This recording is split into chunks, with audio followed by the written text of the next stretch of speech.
안녕하십니까, 책돌입니다. 오늘 소개해드릴 책은 가장 단순한 것의 힘입니다. 저자는 탁진현, 출판사는 홍익출판사입니다. 슬럼프에 빠져있던 2012년, 침대에 앉아있다가 방 옆 베란다로 시선을 옮겼다. 지난 10년간 일하면서 모은 7개의 서류 박스가 보였다. 박스 하나를 열자 취재 수첩 40건이 보였는데 순간 당황했다. 내 글자도 몰라볼 만큼 엄청난 악필로 쓰여 있었기 때문이다. 쓸모없는 물건을 언젠가 필요할까봐 이사할 때마다 싸들고 다닌 내가 얼마나 한심하게 느껴졌던지. 그날 수첩뿐만 아니라 베란다 안에 있던 박스를 모조리 비워냈다. 그렇게 텅 빈 베란다를 본 순간 느낌은 지금도 생생하다. 답답했던 가슴이 뻥 뚫리는 것 같은 홀가분함. 태어나 처음 느끼는 감정이었다. 그것은 해방감이었고 진짜 자유였다. 그때를 시작으로 나는 집안의 물건을 비우기 시작해서 이제는 여행 가방에 다 들어갈 만큼 줄였다. 그러나 여기서 멈추지 않았다. 사무실의 물건과 정보, 더 나아가 일, 소비, 인맥, 걱정까지도 덜어서 최소한만 남았다. 그러자 신기한 변화가 생겼다. 야근이 줄면서 삶의 여유와 잃어버린 행복을 되찾았고 사람 스트레스와 돈 걱정이 줄었다. 늘 미래에 대한 불안에 시달리던 내가 가치를 느끼는 일을 찾으면서 현재에 집중했다. 삶에서 불필요한 것들을 비워내자 가장 원하던 소중한 삶이 채워졌다.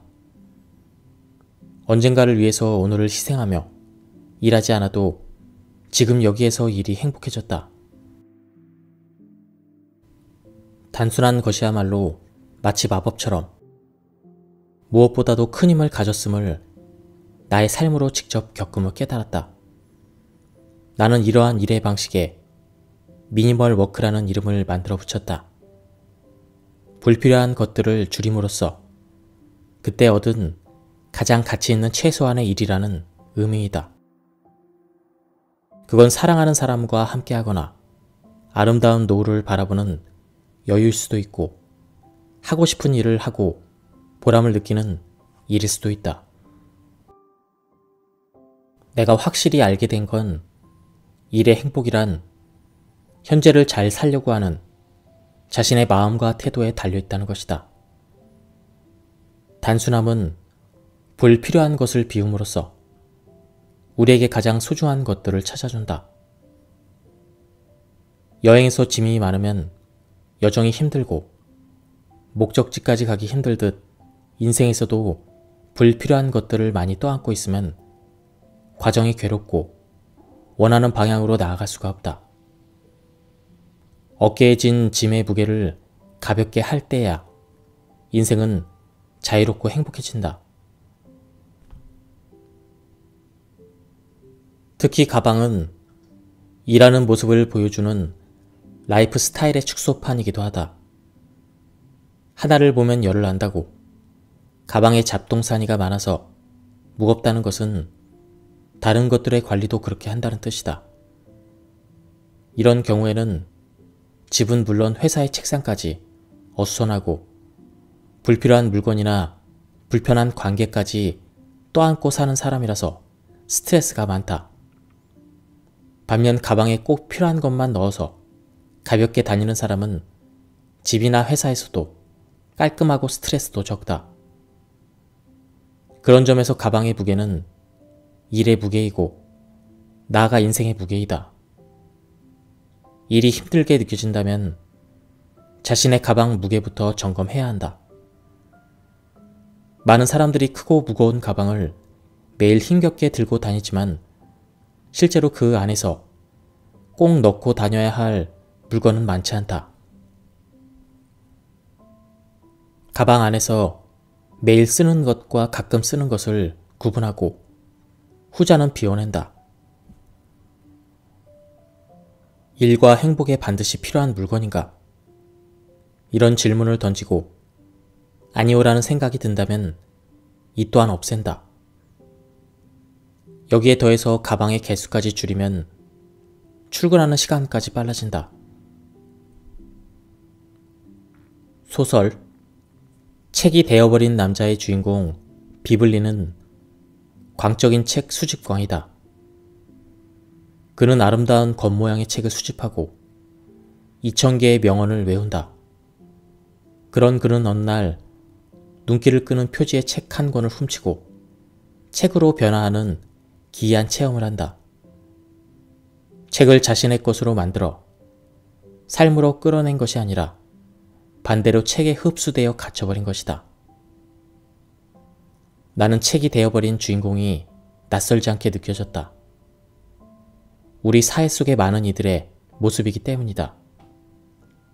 방 한쪽의 벽면에 책을 잔뜩 채워 놓았지만 정작 제대로 된 인생을 살지 못하는 사람들이 적지 않다.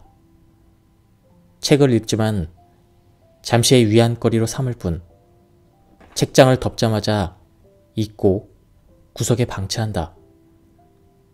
명언을 줄줄 외우면서 옳은 말만 하고 글을 쓰지만 정반대의 행동을 하는 사람들도 꽤 본다. 집에 있는 내 책장을 보다가 나는 의문이 생겼다. 지식과 지혜의 보고라는 책이 이렇게 많은데 왜 내 삶은 힘든 것일까? 그때부터 책을 줄여야겠다고 다짐했다.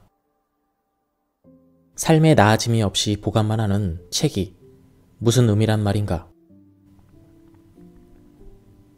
일단 불필요한 책을 없애고 꼭 필요한 책만 신중하게 골라 남기는 과정에서 자연스럽게 내 삶에 진짜 필요한 것은 무엇인지를 곰곰이 생각했다. 그것은 곧 과거의 집착에서 벗어나 미래를 설계하는 과정이었다. 또 책을 쌓아두었을 때는 이미 있는 책부터 다 읽어야 한다는 강박 때문에 다른 책을 잘 읽지 못했다. 책을 줄이고 나자 언젠가 필요할 것 같은 책이 아니라 현재 나에게 가장 필요한 책을 찾아서 읽을 수 있었다. 독서 방식도 바뀌었다.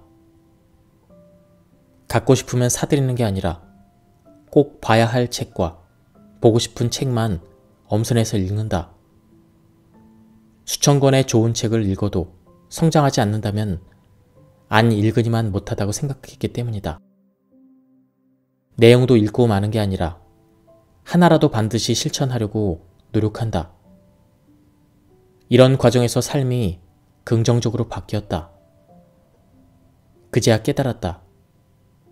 집에 있는 책에만 집착하면 얻을 수 있는 건 딱 방 크기만큼이지만 책을 줄이면 한 번도 내 것이 되지 못했던 실천적인 지혜들을 얻는다. 또한 옷을 비우는 과정에서 알게 된 중요한 사실이 있다. 그것은 옷이 생각 이상으로 우리 인생 전체를 크게 좌우한다는 사실이다. 그러므로 옷만 줄여도 삶의 다양한 문제를 해결할 수 있다는 것이다. 성공한 CEO들은 그 점을 일찍부터 알았다. 스티브 잡스는 일상에서는 물론 일할 때와 공식 석상에서도 검은색 터틀넥과 청바지만 입고 다녔다. 우주에 흔적을 남기고 싶다던 그는 인생에서 가장 중요한 일에만 집중했다. 페이스북의 창업자이자 CEO인 마크 주커버그도 마찬가지다. 옷장에는 흰색 티셔츠만 20벌이 나란히 걸려 있었다. 그는 뭘 입지? 아침에 뭘 먹지? 이런 사소한 의사결정들이 피로하게 하고 에너지를 소모시킨다고 말했다. 흥미로운 점은 이 사람들을 초라하게 생각하는 사람보다는 멋지다고 생각하는 사람이 훨씬 많다는 점이다. 나는 그 이유가 겉으로 드러난 생각과 태도가 남들에게 옷보다 더 큰 영향을 끼치기 때문이라고 생각한다. 한 사람을 진정으로 돋보이게 만드는 것은 많은 옷, 화려한 옷, 유행을 타는 옷이 아님을 알 수 있다. 옷의 개수가 아닌 내면의 성장을 쌓아야 되는 이유이다. 일을 잘 하려면 일단 내 방에서부터 불필요한 것들을 덜어내야 한다. 집에 있는 물건들을 손에 들고 찬찬히 살펴보면서 스스로에게 물어보자. 이 물건이 현재 내 삶을 행복하게 해주는가? 혹시 이것들 때문에 정말 중요한 무언가를 놓치고 있는 것은 아닌가?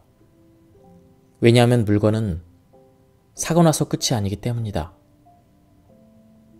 지저분해지면 닦고 씻기고 폐기물이 생기면 내보내고 그러느라 필요한 일에 쏟아야 될 에너지를 잡아먹는다. 아침에 어질러진 방에서 허겁지겁 출근하고 퇴근 후에는 잔뜩 쌓아놓은 물건과 설거지거리를 먼저 맞이한다. 물건이 많은 집은 가뜩이나 복잡한 삶을 더 복잡하게 만들고 또 다른 노동이 시작되는 곳이다. 귀찮은 집안일에서 해방된 것이다. 아침에 일어나면 비행기가 텅 빈 활주로를 지나듯 빗자루와 걸레와 함께 내달린다. 식기는 2개, 조금 넓고 깊은 그릇에는 국이나 찌개를, 넓고 얇은 접시에는 반찬과 밥을 함께 담아 먹고 설거지를 가볍게 끝낸다. 물건이 여행 가방에 모두 들어갈 만큼 적음으로 필요한 것을 금방 찾아 외출한다. 저녁에 여백의 공간에서 오늘 하루 있었던 일을 돌아보고 내일 할 일을 떠올리면 하루가 정리된다. 무늬 없이 깔끔하고 사락거리는 면 이불에 쏙 들어가서 기분 좋게 잠에 취하면 다음날 왠지 일을 시작하는 마음도 가볍다. 정갈한 방은 이렇듯 몸과 마음을 리셋하는 힘이 있다. 절에서 스님들이 소유물을 적게 지니고 사는 이유는 단순히 욕심을 적게 지녀야 한다는 불교의 관습 때문만은 아니다. 깨달음이라는 가장 가치 있는 일에 집중하기 위해서 다른 모든 덜 중요한 것들을 최소화시키는 합리적인 이유도 있다. 속세에 사는 평범한 우리의 일도 크게 다르지 않을 것이다. 예전에 여행했을 때 가장 기분 좋게 머물던 호텔방에 다시 왔다고 상상해보자. 시작은 이 방에서 무엇이 없는지 살펴보는 것이다. 일단 발을 딛고 있는 바닥을 본다. 바닥에는 물건이 없다. 직장인들은 퇴근 후에 피곤하다는 이유로 옷을 허물처럼 벗어놓고 가방을 던져놓는 경우가 적지 않은데 호텔방은 그런 게 없어서 단정하다. 그러므로 바닥에 있는 물건을 치우는 것이 첫 번째이다. 바닥에서 가구로 시선을 옮긴다. 가구에도 잡다한 물건이 없다. 물잔, 책 한두 권, 매일 쓰는 화장품 정도, 옷가지가 여기저기 걸려있거나 각종 장식품과 잡다한 물건은 비우기 박스를 마련해서 다 치워버린다. 박스 안의 물건은 중고로 팔거나 기부하고 그럴 수 없는 건 버려서 처분한다.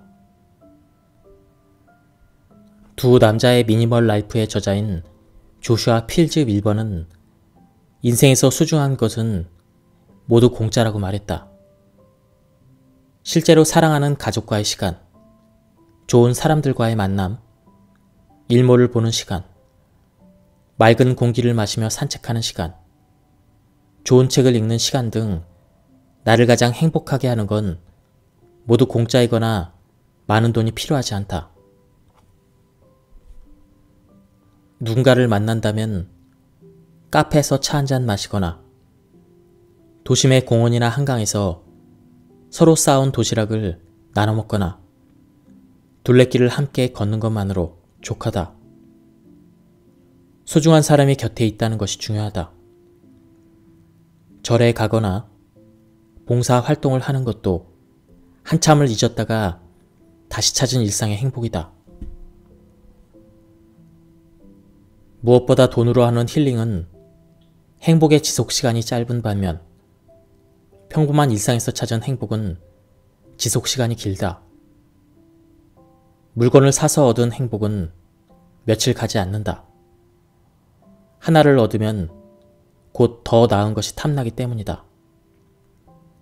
먹거나 술을 마시는 건 역시 그때만 행복할 뿐 다시 이 기분을 느끼고 싶으면 계속 무언가를 입에 넣어줘야만 한다. 반면에 만남, 산책, 일몰보기, 종교, 봉사 같은 일상의 행복은 오랫동안 남는 데다가 언제든 쉽게 접할 수가 있다. 윌든의 소로우처럼 숲속에서 들어가 자급자족 생활까지 하지 않더라도 그저 더 나은 것에 대한 욕심을 줄이면 과로하며 살지 않게 된다. 나는 물건을 줄인 뒤로 물욕이 줄었다. 물욕이 줄어드니 돈 들어갈 일이 별로 없다. 예전에 비해서 생활비가 절반밖에 들지 않는다. 애써 절약하며 살거나 궁색하게 사는 건 아니다. 물건의 기준이 현재 나에게 가장 필요하고 행복을 주는 것으로 바뀌었을 뿐이다. 그 결과 돈에 대한 불안이 줄었다. 이제 노동을 하는 이유는 소비를 하기 위해서가 아니라 하고 싶은 것을 할 여유를 얻기 위해서가 되었다. 지금 이 생활이 좋아서라도 끊임없이 더 나은 것을 갈망하는 예전의 나로 돌아가고 싶지 않다. 물론 지금보다 더 나은 차와 스마트폰, 가방, 옷들의 유혹은 끊임없지만 그때마다 소비 유혹에서 벗어나는 나만의 비결이 있다. 물건의 가격을 노동하는 시간으로 따지고 가치를 평가하는 것이다. 만약 물건이 일하면서 치르는 희생만큼 행복을 주지 않는 것 같다면 가치가 부족하다고 평가하고 사지 않는다. 예를 들어 300만원짜리 가방을 사기 위해서 일하는 시간은 22일. 이 시간만큼 당신은 내내 행복했는가?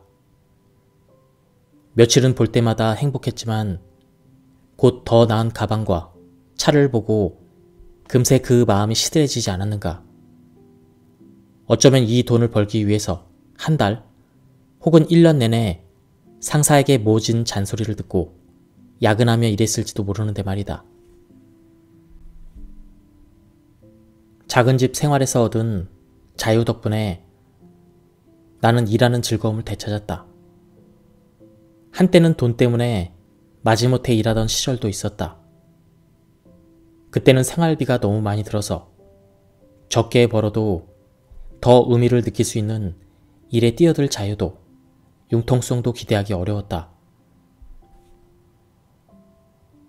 지출이 전보다 줄어든 지금은 더 만족스러운 직업에 몸을 담고 스스로 천직이라 여기는 일을 하면서 내 안에 목적의식이 충만해지는 것을 느낀다. 이것이야말로 소박한 삶이 주는 가장 큰 선물이다. 집에 대한 우리의 잘못된 인식을 바꿔야 한다. 집은 사는 사람에게 행복을 주는 공간이어야 한다. 마음을 편하게 해주는 집, 진정 원하는 삶을 살게 해주는 그런 집이 가장 좋은 집이다. 많은 물건 때문에 집 크기를 늘린 것이라면 물건부터 줄인다. 물건이 적으면 작은 집에 살아도 전혀 비좁게 느껴지지 않는다. 오히려 물건이 많은 큰 집보다 물건이 적은 작은 집이 훨씬 넓게 느껴진다. 일을 할 때 집중력을 위해서는 최소한의 정보만 두는 업무 환경이 중요하다고 생각했다. 물건뿐만 아니라 정보마저도 최소한으로 줄여야 하는 그 필요성을 느끼게 된 것이다. 이런 이유로 내게는 정보를 다루는 중요한 원칙이 있다. 한 손으로 들고 다닐 수 있을 만큼, 한눈에 볼 수 있을 만큼만 보관하는 한계의 원칙이다. 전자는 종이 서류에 해당하고 후자는 디지털 파일에 해당한다. 한 손과 한눈으로 다룰 수 없다는 건 군더더기가 많아서 현재 일에 집중할 수 없다는 뜻이다. 좀 더 구체적으로 설명하자면 업무와 관련된 서류는 얇은 파일철 2개를 둔다. 하나는 계약서처럼 장기간 보관해야 되는 문서로 집에 있는 여행 가방 안에 넣어둔다. 나머지 하나는 현재 진행 중인 문서이다. 서류가 적다고 해서 일할 때 불편함을 느끼지 않는다. 가장 중요한 서류만 보관하므로 필요한 것만 빠르게 찾고 핵심 업무에 집중할 수가 있다. 세계적인 투자개발 회사의 대표이자 베스트셀러 원싱의 저자인 게리 켈러는 여기서 더 나아가 가장 중요한 한 가지, 원싱에만 집중하라고 말한다. 그는 도미노를 예로 들어 훌륭한 성공은 동시다발적으로 일어나는 것이 아니라 순차적으로 일어난다고 한다. 선형으로 시작된 것이 기하급수적으로 변한다. 이렇게 주장했다. 가장 중요한 한 가지를 정해서 실행하고 끝내면 그것이 도미노처럼 다음 일에 영향을 미쳐서 나머지 일들도 수월하게 할 수 있다는 말이다. 생각해보면 나 역시 지금처럼 강의를 하게 된 데에는 도미노의 영향이 있었다. 웹사이트를 만들고 글을 썼을 뿐인데 이것을 계기로 강연 의뢰를 받았다. 만약 지금 할 일은 많은데 제대로 되지 않는다고 느낀다면 덜 중요한 것들을 머릿속에서 지을 필요가 있다. 이렇게 해보면 어떨까? 일단 해야 한다고 생각하는 일들을 생각나는 대로 쭉 쓴다. 그 다음 켈러처럼 다른 일들을 쉽게 만들어줄 가장 중요한 일을 고른 뒤 나머지 목록은 그것들을 이룰 때까지 머릿속에서 싹 지운다. 물론 포기한다는 것이 쉬운 일은 아니다. 다급하고 중요해 보이기 때문이다. 그러나 우리는 모든 것을 다 할 수 있는 슈퍼맨이 아니기에 선택과 집중이 필요할 수밖에 없다. 동시에 많은 일을 할 수는 있지만 이것들을 동시에 다 잘할 수는 없다. 오히려 여러 가지 일을 쫓아가다가는 모두를 놓치게 된다. 옛말에 2마리 토끼를 잡으려다가는 모두 놓친다고 했다. 지나치게 욕심부리지 말고 한 가지라도 제대로 하라는 속담이다. 경험해보니 옛말 틀린 것이 하나도 없다. 치타는 동물을 잡으러 초원에 나가면 처음 목표로 삼은 사냥감 한 마리만을 향해서 뛴다고 한다. 뛰다가 가까운 곳에 다른 사냥감이 보여도 거들떠보지 않는다. 치타는 결국 목표로 한 먹이를 낚는다. 지금보다 행복하게 일하기 위해서는 할 일이 아니라 하지 않을 일을 정확히 알고 하지 않는 것이 중요하다. 그래야 가장 중요한 일에 집중할 수가 있다. 그것은 사랑하는 사람과 함께하는 시간일 수도 있고 현재 진행 중인 일이나 하고 싶지만 미뤄놓은 일일 수도 있다. 타인의 기준에 휘둘리지 않고 정말로 나의 행복에 필요한 일인가를 스스로 물어야 한다. 실제로 성공하거나 행복한 사람 중 상당수는 평범한 우리처럼 여러 가지를 하려 하지 않는다. 하지 않아도 되는 일은 철저히 하지 않고 남이 아닌 자신의 기준에서 가장 중요한 것에만 집중하는 삶을 살았다. 스티브 잡스를 예로 들어볼까? 2017년 출간된 비커밍 스티브 잡스에 따르면 생전에 그는 평생 일과 가족, 몇 명의 친구 외에는 거의 관심을 갖지 않았다. 컨퍼런스 같은 데에 자주 참석하지도 않았고 아무 사람이나 만나서 어울리지도 않았고 그 외에 번거로운 일도 만들지 않았다. 그가 제품 라인 등 일의 모든 영역을 단순화하면서 했던 말은 유명하다. 나는 내가 할 일만큼이나 우리가 하지 않은 일을 자랑스럽게 여긴다. 혁신이란 1000가지의 생각을 거절하는 것이다. 중국 최대의 쇼핑 사이트 알리바바의 창업자인 마인 회장은 한 토론회에서 경영 철학에 대해서 설명하면서 다음과 같은 말을 했다. 선배가 수년 전 들려준 이야기가 있다. 3가지를 늘 고민하라고 했다. 너는 도대체 무엇을 가지고 있는가? 무엇을 원하는가? 무엇을 버릴 것인가? 바로 이것이다. 누구라도 일생 동안 가져야 할 고민이다. 100% 다 지키진 못하더라도 인생에서 버릴 것을 머릿속에 습관처럼 늘 떠올리기만 해도 쓸데없는 일에 주의를 덜 빼앗긴다. 최소한 오늘도 할 일 없이 하루가 또 지났네. 이렇게 자책할 일이 적어지고 소중한 사람들과 함께할 여유가 생긴다. 그래서 거듭 말하지만 단순한 일, 즉 미니멀 워크를 얻기 위해서는 남들보다 강한 자기 절제가 필요하다. 그러나 이 절제가 몸에 배면 그만큼 좋은 게 없다. 중요한 한두 가지에만 집중하면서 그렇게 사는 삶은 더 생산적이고 여유롭다. 이제는 할 일 리스트를 줄이고 대신에 하지 않을 리스트를 써보자. 잘 보이는 곳에 놓아두고 수시로 들여다봐도 좋다. 어느 순간 일은 빨라지고 여유가 늘어나는 걸 발견한다. 우리가 발전하기 위해서는 좋은 인맥을 만나는 것도 중요하지만 나보다 못한 인맥을 만나지 않는 것도 더 중요하다. 법구경에는 이런 구절이 있다. 만약 자기보다 더 지혜로운 혹은 동등한 수준의 벗을 구하지 못하거든 차라리 굳게 결심하고 홀로 수행하라. 어리석은 자아와는 수행의 벗이 될 수가 없다. 이기적이거나 남 얘기만 하는 데만 인생을 허비하는 사람들과 시간을 함께하면 부정적인 영향을 받아서 내 인생도 괴로워진다. 어느 시인의 말 맞담아 사랑하고 좋은 것만 보고 느낄 시간도 많지 않은 생이다. 힘든 사람과는 삶의 벗도 비즈니스의 벗도 되지 않는 것이 좋다.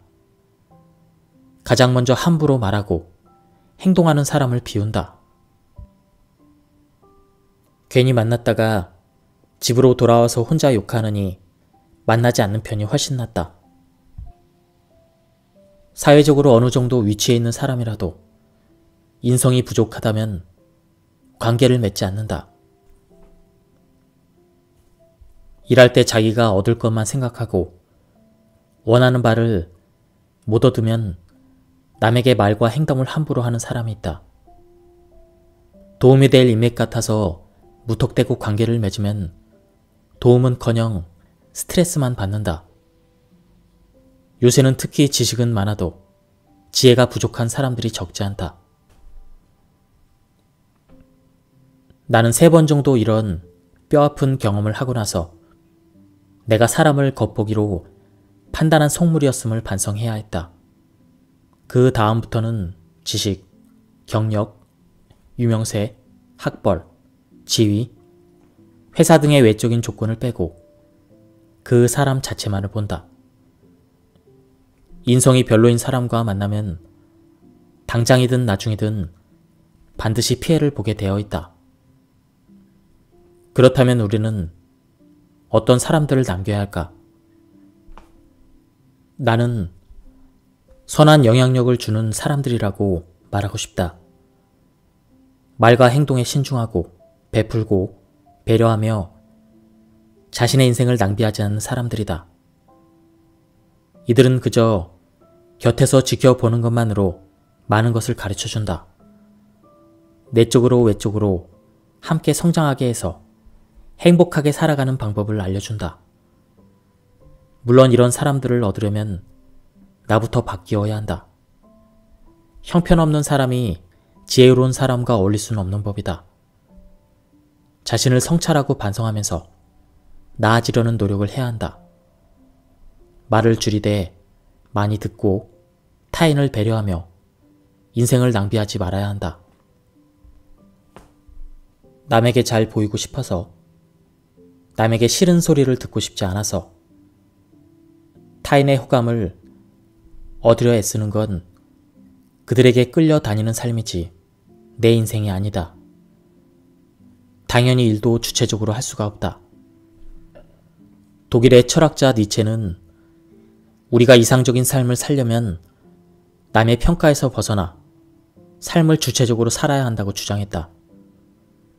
서울대 박창굿 교수는 저서 초인 수업에서 주체성에 대한 니체의 철학을 이렇게 풀어낸다.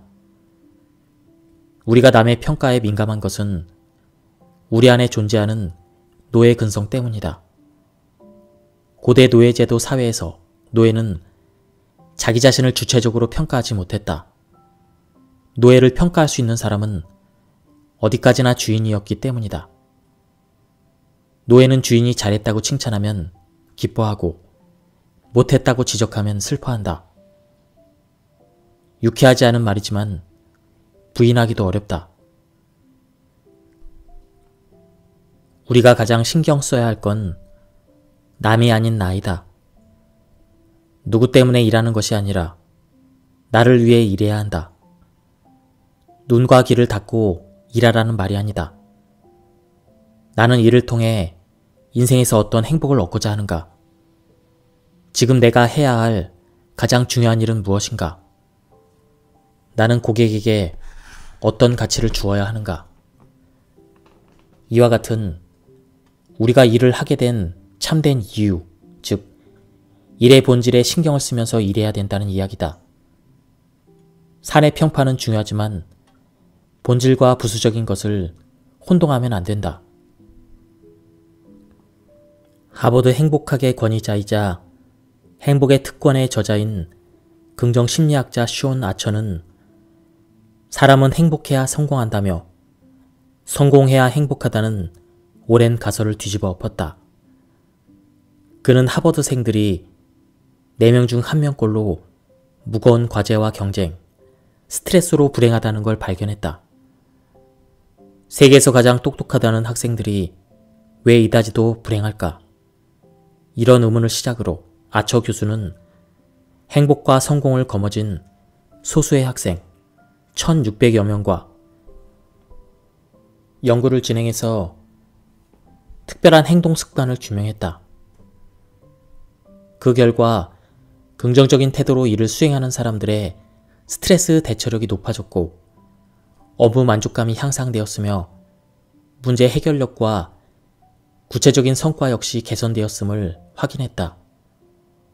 책에는 긍정적인 영업사원이 부정적인 영업사원보다 실적이 37% 높은 것, 리더가 격려하는 조직이 그렇지 않은 조직보다 성과가 31% 높은 것, 긍정적인 자극을 받은 의사들이 부정적인 자극을 받은 의사들보다 정확하고 신속하며 창조적으로 진료하는 것 등 다양한 근거가 등장했다.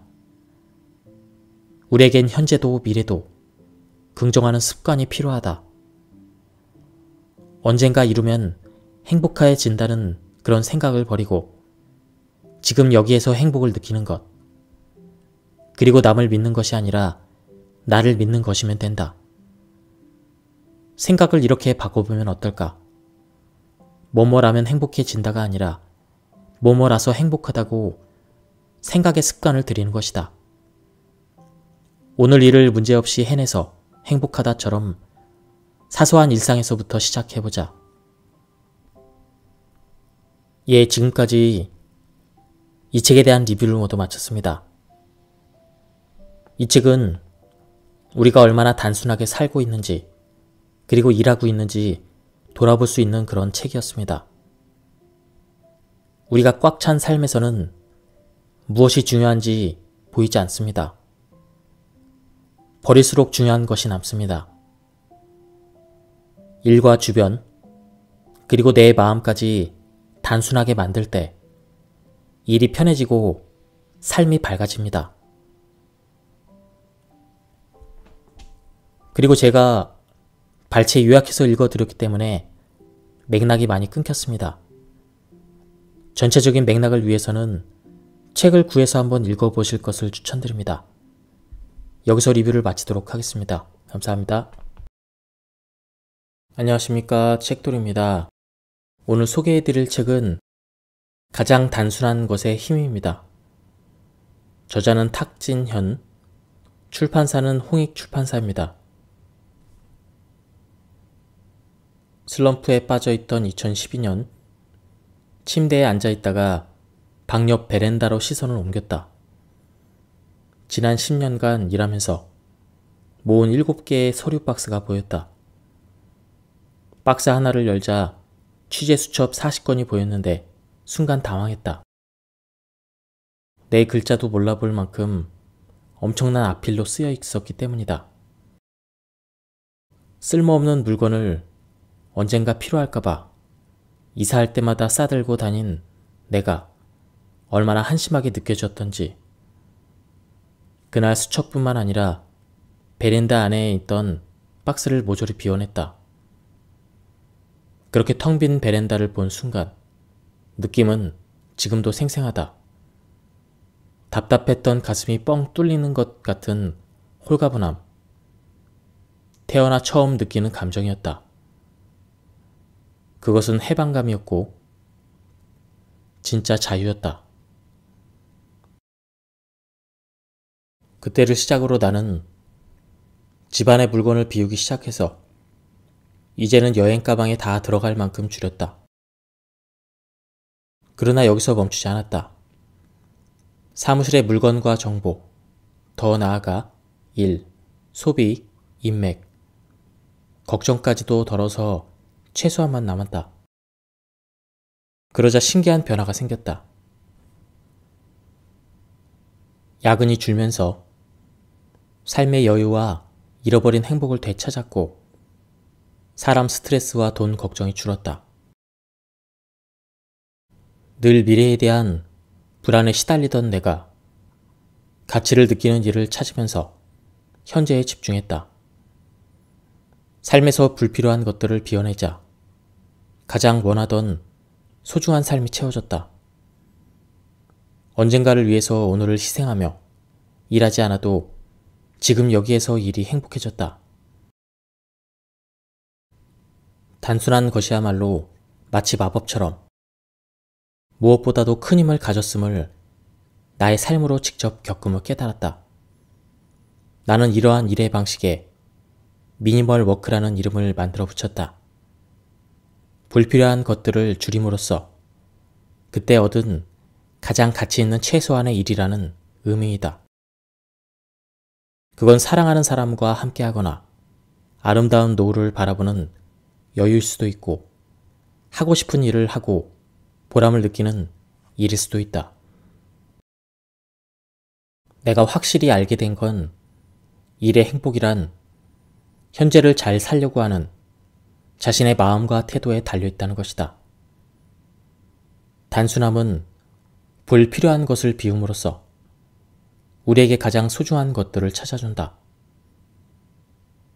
여행에서 짐이 많으면 여정이 힘들고 목적지까지 가기 힘들듯 인생에서도 불필요한 것들을 많이 떠안고 있으면 과정이 괴롭고 원하는 방향으로 나아갈 수가 없다.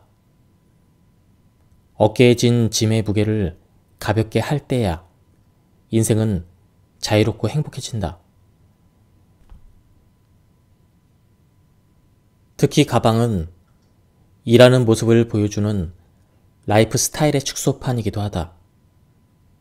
하나를 보면 열을 안다고 가방에 잡동사니가 많아서 무겁다는 것은 다른 것들의 관리도 그렇게 한다는 뜻이다. 이런 경우에는 집은 물론 회사의 책상까지 어수선하고 불필요한 물건이나 불편한 관계까지 떠안고 사는 사람이라서 스트레스가 많다.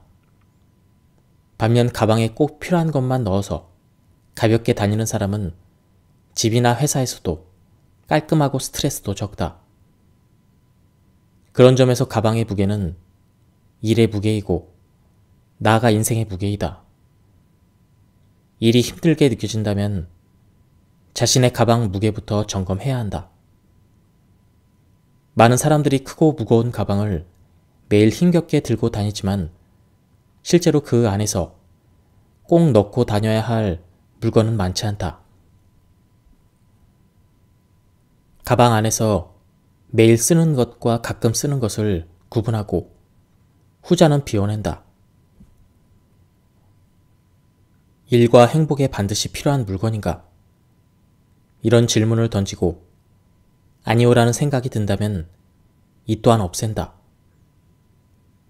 여기에 더해서 가방의 개수까지 줄이면 출근하는 시간까지 빨라진다. 소설 책이 되어버린 남자의 주인공 비블리는 광적인 책 수집광이다. 그는 아름다운 겉모양의 책을 수집하고 2000개의 명언을 외운다. 그런 그는 어느 날 눈길을 끄는 표지의 책 한 권을 훔치고 책으로 변화하는 기이한 체험을 한다. 책을 자신의 것으로 만들어 삶으로 끌어낸 것이 아니라 반대로 책에 흡수되어 갇혀버린 것이다. 나는 책이 되어버린 주인공이 낯설지 않게 느껴졌다. 우리 사회 속의 많은 이들의 모습이기 때문이다. 방 한쪽의 벽면에 책을 잔뜩 채워 놓았지만 정작 제대로 된 인생을 살지 못하는 사람들이 적지 않다. 책을 읽지만 잠시의 위안거리로 삼을 뿐 책장을 덮자마자 잊고 구석에 방치한다. 명언을 줄줄 외우면서 옳은 말만 하고 글을 쓰지만 정반대의 행동을 하는 사람들도 꽤 본다. 집에 있는 내 책장을 보다가 나는 의문이 생겼다. 지식과 지혜의 보고라는 책이 이렇게 많은데 왜 내 삶은 힘든 것일까? 그때부터 책을 줄여야겠다고 다짐했다. 삶의 나아짐이 없이 보관만 하는 책이 무슨 의미란 말인가? 일단 불필요한 책을 없애고 꼭 필요한 책만 신중하게 골라 남기는 과정에서 자연스럽게 내 삶에 진짜 필요한 것은 무엇인지를 곰곰이 생각했다. 그것은 곧 과거의 집착에서 벗어나 미래를 설계하는 과정이었다. 또 책을 쌓아두었을 때는 이미 있는 책부터 다 읽어야 한다는 강박 때문에 다른 책을 잘 읽지 못했다. 책을 줄이고 나자 언젠가 필요할 것 같은 책이 아니라 현재 나에게 가장 필요한 책을 찾아서 읽을 수 있었다. 독서 방식도 바뀌었다. 갖고 싶으면 사들이는 게 아니라 꼭 봐야 할 책과 보고 싶은 책만 엄선해서 읽는다. 수천 권의 좋은 책을 읽어도 성장하지 않는다면 안 읽으니만 못하다고 생각했기 때문이다. 내용도 읽고 마는 게 아니라 하나라도 반드시 실천하려고 노력한다. 이런 과정에서 삶이 긍정적으로 바뀌었다. 그제야 깨달았다. 집에 있는 책에만 집착하면 얻을 수 있는 건 딱 방 크기만큼이지만 책을 줄이면 한 번도 내 것이 되지 못했던 실천적인 지혜들을 얻는다. 또한 옷을 비우는 과정에서 알게 된 중요한 사실이 있다. 그것은 옷이 생각 이상으로 우리 인생 전체를 크게 좌우한다는 사실이다. 그러므로 옷만 줄여도 삶의 다양한 문제를 해결할 수 있다는 것이다. 성공한 CEO들은 그 점을 일찍부터 알았다. 스티브 잡스는 일상에서는 물론 일할 때와 공식 석상에서도 검은색 터틀넥과 청바지만 입고 다녔다. 우주에 흔적을 남기고 싶다던 그는 인생에서 가장 중요한 일에만 집중했다. 페이스북의 창업자이자 CEO인 마크 주커버그도 마찬가지다. 옷장에는 흰색 티셔츠만 20벌이 나란히 걸려 있었다. 그는 뭘 입지? 아침에 뭘 먹지? 이런 사소한 의사결정들이 피로하게 하고 에너지를 소모시킨다고 말했다. 흥미로운 점은 이 사람들을 초라하게 생각하는 사람보다는 멋지다고 생각하는 사람이 훨씬 많다는 점이다. 나는 그 이유가 겉으로 드러난 생각과 태도가 남들에게 옷보다 더 큰 영향을 끼치기 때문이라고 생각한다. 한 사람을 진정으로 돋보이게 만드는 것은 많은 옷, 화려한 옷, 유행을 타는 옷이 아님을 알 수 있다. 옷의 개수가 아닌 내면의 성장을 쌓아야 되는 이유이다. 일을 잘 하려면 일단 내 방에서부터 불필요한 것들을 덜어내야 한다. 집에 있는 물건들을 손에 들고 찬찬히 살펴보면서 스스로에게 물어보자. 이 물건이 현재 내 삶을 행복하게 해주는가? 혹시 이것들 때문에 정말 중요한 무언가를 놓치고 있는 것은 아닌가? 왜냐하면 물건은 사고 나서 끝이 아니기 때문이다. 지저분해지면 닦고 씻기고 폐기물이 생기면 내보내고 그러느라 필요한 일에 쏟아야 될 에너지를 잡아먹는다. 아침에 어질러진 방에서 허겁지겁 출근하고 퇴근 후에는 잔뜩 쌓아놓은 물건과 설거짓거리를 먼저 맞이한다. 물건이 많은 집은 가뜩이나 복잡한 삶을 더 복잡하게 만들고 또 다른 노동이 시작되는 곳이다. 귀찮은 집안일에서 해방된 것이다. 아침에 일어나면 비행기가 텅 빈 활주로를 지나듯 빗자루와 걸레와 함께 내달린다. 식기는 2개, 조금 넓고 깊은 그릇에는 국이나 찌개를, 넓고 얇은 접시에는 반찬과 밥을 함께 담아 먹고 설거지를 가볍게 끝낸다. 물건이 여행 가방에 모두 들어갈 만큼 적음으로 필요한 것을 금방 찾아 외출한다. 저녁에 여백의 공간에서 오늘 하루 있었던 일을 돌아보고 내일 할 일을 떠올리면 하루가 정리된다. 무늬 없이 깔끔하고 사락거리는 면 이불에 쏙 들어가서 기분 좋게 잠에 취하면 다음날 왠지 일을 시작하는 마음도 가볍다. 정갈한 방은 이렇듯 몸과 마음을 리셋하는 힘이 있다. 절에서 스님들이 소유물을 적게 지니고 사는 이유는 단순히 욕심을 적게 지녀야 한다는 불교의 관습 때문만은 아니다. 깨달음이라는 가장 가치 있는 일에 집중하기 위해서 다른 모든 덜 중요한 것들을 최소화시키는 합리적인 이유도 있다. 속세에 사는 평범한 우리의 일도 크게 다르지 않을 것이다. 예전에 여행했을 때 가장 기분 좋게 머물던 호텔방에 다시 왔다고 상상해보자. 시작은 이 방에서 무엇이 없는지 살펴보는 것이다. 일단 발을 딛고 있는 바닥을 본다. 바닥에는 물건이 없다. 직장인들은 퇴근 후에 피곤하다는 이유로 옷을 허물처럼 벗어놓고 가방을 던져놓는 경우가 적지 않은데 호텔방은 그런 게 없어서 단정하다. 그러므로 바닥에 있는 물건을 치우는 것이 첫 번째이다. 바닥에서 가구로 시선을 옮긴다. 가구에도 잡다한 물건이 없다. 물잔, 책 한두 권, 매일 쓰는 화장품 정도, 옷가지가 여기저기 걸려 있거나 각종 장식품과 잡다한 물건은 비우기 박스를 마련해서 다 치워버린다. 박스 안의 물건은 중고로 팔거나 기부하고 그럴 수 없는 건 버려서 처분한다. 두 남자의 미니멀 라이프의 저자인 조슈아 필즈 밀번은 인생에서 소중한 것은 모두 공짜라고 말했다. 실제로 사랑하는 가족과의 시간, 좋은 사람들과의 만남, 일몰을 보는 시간, 맑은 공기를 마시며 산책하는 시간, 좋은 책을 읽는 시간 등 나를 가장 행복하게 하는 건 모두 공짜이거나 많은 돈이 필요하지 않다. 누군가를 만난다면 카페에서 차 한잔 마시거나 도심의 공원이나 한강에서 서로 쌓아온 도시락을 나눠 먹거나 둘레길을 함께 걷는 것만으로 족하다. 소중한 사람이 곁에 있다는 것이 중요하다.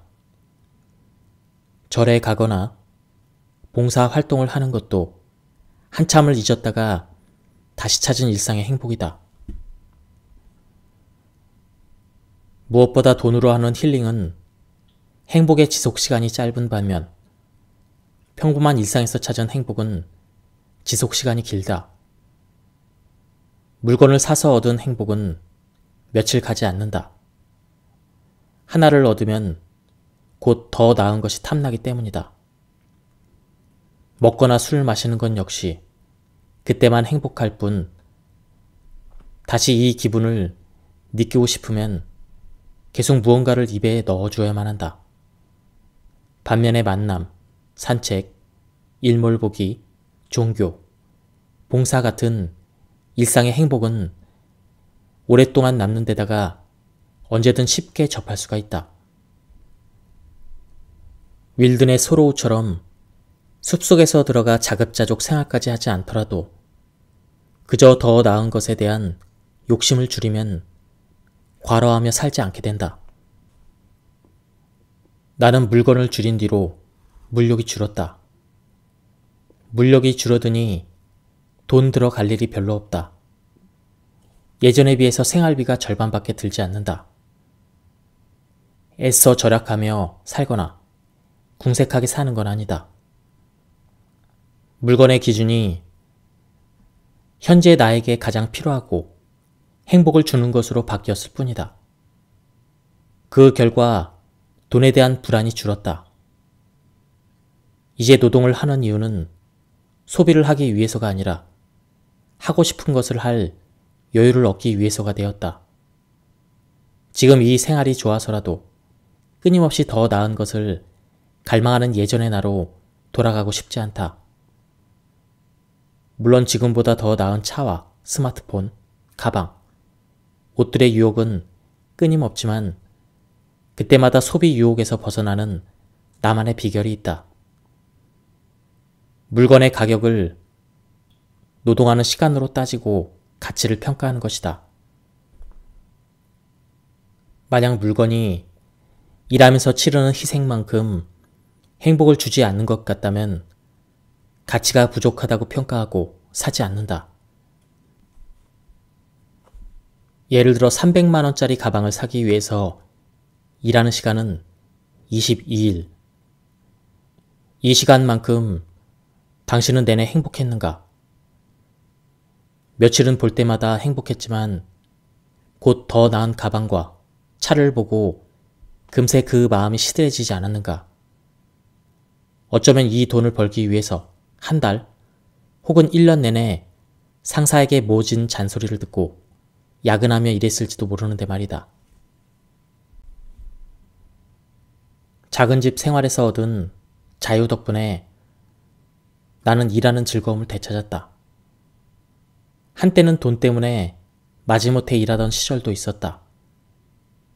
그때는 생활비가 너무 많이 들어서 적게 벌어도 더 의미를 느낄 수 있는 일에 뛰어들 자유도 융통성도 기대하기 어려웠다. 지출이 전보다 줄어든 지금은 더 만족스러운 직업에 몸을 담고 스스로 천직이라 여기는 일을 하면서 내 안에 목적의식이 충만해지는 것을 느낀다. 이것이야말로 소박한 삶이 주는 가장 큰 선물이다. 집에 대한 우리의 잘못된 인식을 바꿔야 한다. 집은 사는 사람에게 행복을 주는 공간이어야 한다. 마음을 편하게 해주는 집, 진정 원하는 삶을 살게 해주는 그런 집이 가장 좋은 집이다. 많은 물건 때문에 집 크기를 늘린 것이라면 물건부터 줄인다. 물건이 적으면 작은 집에 살아도 전혀 비좁게 느껴지지 않는다. 오히려 물건이 많은 큰 집보다 물건이 적은 작은 집이 훨씬 넓게 느껴진다. 일을 할 때 집중력을 위해서는 최소한의 정보만 두는 업무 환경이 중요하다고 생각했다. 물건뿐만 아니라 정보마저도 최소한으로 줄여야 하는 그 필요성을 느끼게 된 것이다. 이런 이유로 내게는 정보를 다루는 중요한 원칙이 있다. 한 손으로 들고 다닐 수 있을 만큼, 한눈에 볼 수 있을 만큼만 보관하는 한계의 원칙이다. 전자는 종이 서류에 해당하고 후자는 디지털 파일에 해당한다. 한 손과 한눈으로 다룰 수 없다는 건 군더더기가 많아서 현재 일에 집중할 수 없다는 뜻이다. 좀 더 구체적으로 설명하자면 업무와 관련된 서류는 얇은 파일철 2개를 둔다. 하나는 계약서처럼 장기간 보관해야 되는 문서로 집에 있는 여행 가방 안에 넣어둔다. 나머지 하나는 현재 진행 중인 문서이다. 서류가 적다고 해서 일할 때 불편함을 느끼지 않는다. 가장 중요한 서류만 보관하므로 필요한 것만 빠르게 찾고 핵심 업무에 집중할 수가 있다. 세계적인 투자개발 회사의 대표이자 베스트셀러 원싱의 저자인 게리 켈러는 여기서 더 나아가 가장 중요한 한 가지, 원싱에만 집중하라고 말한다. 그는 도미노를 예로 들어 훌륭한 성공은 동시다발적으로 일어나는 것이 아니라 순차적으로 일어난다고 한다. 선형으로 시작된 것이 기하급수적으로 변한다. 이렇게 주장했다. 가장 중요한 한 가지를 정해서 실행하고 끝내면 그것이 도미노처럼 다음 일에 영향을 미쳐서 나머지 일들도 수월하게 할 수 있다는 말이다. 생각해보면 나 역시 지금처럼 강의를 하게 된 데에는 도미노의 영향이 있었다. 웹사이트를 만들고 글을 썼을 뿐인데 이것을 계기로 강연 의뢰를 받았다. 만약 지금 할 일은 많은데 제대로 되지 않는다고 느낀다면 덜 중요한 것들을 머릿속에서 지울 필요가 있다. 이렇게 해보면 어떨까? 일단 해야 한다고 생각하는 일들을 생각나는 대로 쭉 쓴다. 그 다음 켈러처럼 다른 일들을 쉽게 만들어줄 가장 중요한 일을 고른 뒤 나머지 목록은 그것들을 이룰 때까지 머릿속에서 싹 지운다. 물론 포기한다는 것이 쉬운 일은 아니다. 다급하고 중요해 보이기 때문이다. 그러나 우리는 모든 것을 다 할 수 있는 슈퍼맨이 아니기에 선택과 집중이 필요할 수밖에 없다. 동시에 많은 일을 할 수는 있지만 이것들을 동시에 다 잘할 수는 없다. 오히려 여러 가지 일을 쫓아가다가는 모두를 놓치게 된다. 옛말에 2마리 토끼를 잡으려다가는 모두 놓친다고 했다. 지나치게 욕심부리지 말고 한 가지라도 제대로 하라는 속담이다. 경험해보니 옛말 틀린 것이 하나도 없다. 치타는 동물을 잡으러 초원에 나가면 처음 목표로 삼은 사냥감 한 마리만을 향해서 뛴다고 한다. 뛰다가 가까운 곳에 다른 사냥감이 보여도 거들떠보지 않는다. 치타는 결국 목표로 한 먹이를 낚는다.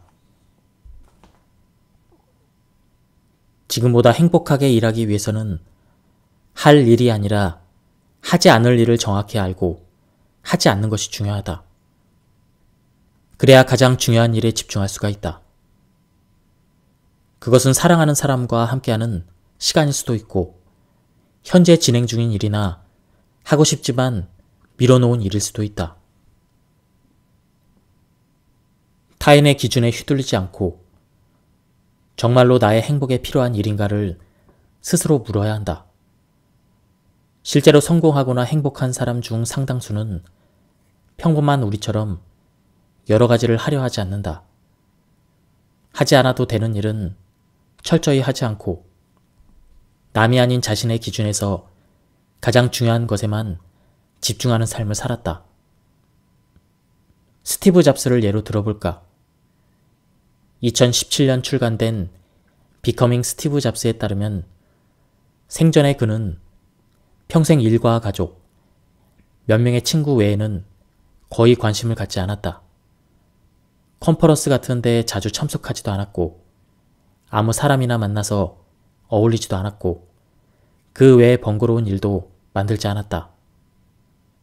그가 제품 라인 등 일의 모든 영역을 단순화하면서 했던 말은 유명하다. 나는 내가 할 일만큼이나 우리가 하지 않은 일을 자랑스럽게 여긴다. 혁신이란 1000가지의 생각을 거절하는 것이다. 중국 최대의 쇼핑 사이트 알리바바의 창업자인 마인 회장은 한 토론회에서 경영 철학에 대해서 설명하면서 다음과 같은 말을 했다. 선배가 수년 전 들려준 이야기가 있다. 3가지를 늘 고민하라고 했다. 너는 도대체 무엇을 가지고 있는가? 무엇을 원하는가? 무엇을 버릴 것인가? 바로 이것이다. 누구라도 일생 동안 가져야 할 고민이다. 100% 다 지키진 못하더라도 인생에서 버릴 것을 머릿속에 습관처럼 늘 떠올리기만 해도 쓸데없는 일에 주의를 덜 빼앗긴다. 최소한 오늘도 할 일 없이 하루가 또 지났네. 이렇게 자책할 일이 적어지고 소중한 사람들과 함께할 여유가 생긴다. 그래서 거듭 말하지만 단순한 일, 즉 미니멀 워크를 얻기 위해서는 남들보다 강한 자기 절제가 필요하다. 그러나 이 절제가 몸에 배면 그만큼 좋은 게 없다. 중요한 한두 가지에만 집중하면서 그렇게 사는 삶은 더 생산적이고 여유롭다. 이제는 할 일 리스트를 줄이고 대신에 하지 않을 리스트를 써보자.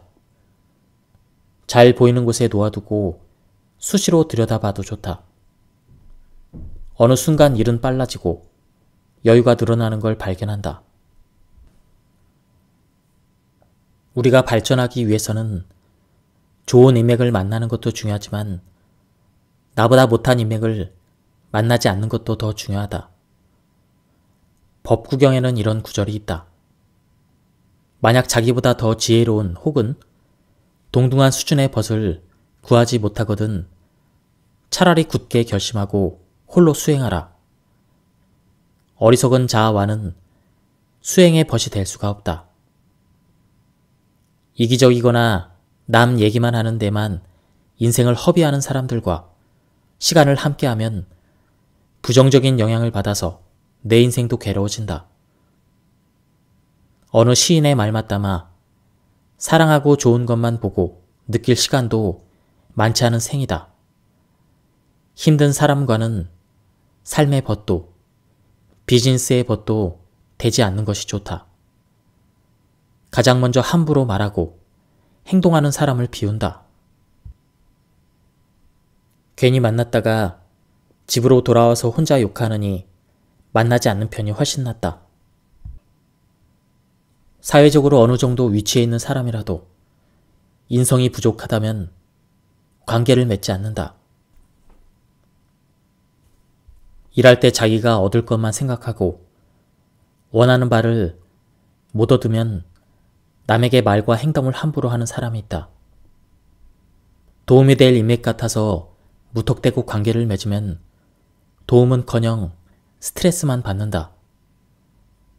요새는 특히 지식은 많아도 지혜가 부족한 사람들이 적지 않다. 나는 3번 정도 이런 뼈아픈 경험을 하고 나서 내가 사람을 겉보기로 판단한 속물이었음을 반성해야 했다. 그 다음부터는 지식, 경력, 유명세, 학벌, 지위, 회사 등의 외적인 조건을 빼고 그 사람 자체만을 본다. 인성이 별로인 사람과 만나면 당장이든 나중이든 반드시 피해를 보게 되어 있다. 그렇다면 우리는 어떤 사람들을 남겨야 할까? 나는 선한 영향력을 주는 사람들이라고 말하고 싶다. 말과 행동에 신중하고 베풀고 배려하며 자신의 인생을 낭비하지 않는 사람들이다. 이들은 그저 곁에서 지켜보는 것만으로 많은 것을 가르쳐준다. 내적으로 외적으로 함께 성장하게 해서 행복하게 살아가는 방법을 알려준다. 물론 이런 사람들을 얻으려면 나부터 바뀌어야 한다. 형편없는 사람이 지혜로운 사람과 어울릴 수는 없는 법이다. 자신을 성찰하고 반성하면서 나아지려는 노력을 해야 한다. 말을 줄이되 많이 듣고 타인을 배려하며 인생을 낭비하지 말아야 한다. 남에게 잘 보이고 싶어서, 남에게 싫은 소리를 듣고 싶지 않아서 타인의 호감을 얻으려 애쓰는 건 그들에게 끌려다니는 삶이지 내 인생이 아니다. 당연히 일도 주체적으로 할 수가 없다.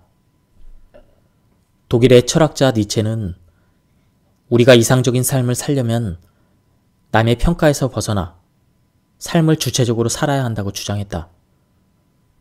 서울대 박창굿 교수는 저서 초인 수업에서 주체성에 대한 니체의 철학을 이렇게 풀어낸다. 우리가 남의 평가에 민감한 것은 우리 안에 존재하는 노예 근성 때문이다. 고대 노예제도 사회에서 노예는 자기 자신을 주체적으로 평가하지 못했다. 노예를 평가할 수 있는 사람은 어디까지나 주인이었기 때문이다. 노예는 주인이 잘했다고 칭찬하면 기뻐하고 못했다고 지적하면 슬퍼한다. 유쾌하지 않은 말이지만 부인하기도 어렵다. 우리가 가장 신경 써야 할 건 남이 아닌 나이다. 누구 때문에 일하는 것이 아니라 나를 위해 일해야 한다. 눈과 귀를 닫고 일하라는 말이 아니다. 나는 이를 통해 인생에서 어떤 행복을 얻고자 하는가?